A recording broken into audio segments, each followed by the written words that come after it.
ಇದರ ಜೊತೆಗೆ ಮೇಲ್ಗಡೆ ಈಶ್ವರಲಿಂಗವನ್ನ ಮಣ್ಣಿನಲ್ಲೇ ಮಾಡಿದ್ದಾರೆ. ಯಾವುದೇ ನಿರ್ಮಾಣ ಸಾಮಗ್ರಿ ಬಳಸದೆ ಕೇವಲ ನೆಲವನ್ನೇ ಅಗೆಯುತ್ತಾ ಈ ದೇವಸ್ಥಾನ ಮಾದರಿಯ ಕುಣಿ ಮಾಡಲಾಗಿದೆ.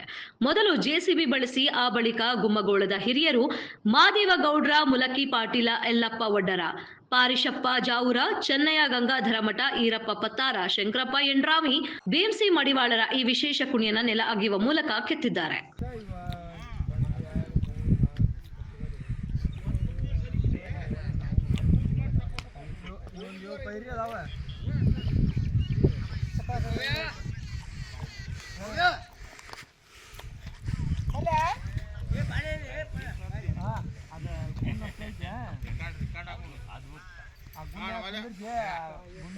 ಪಾರ್ಟಿಗೆ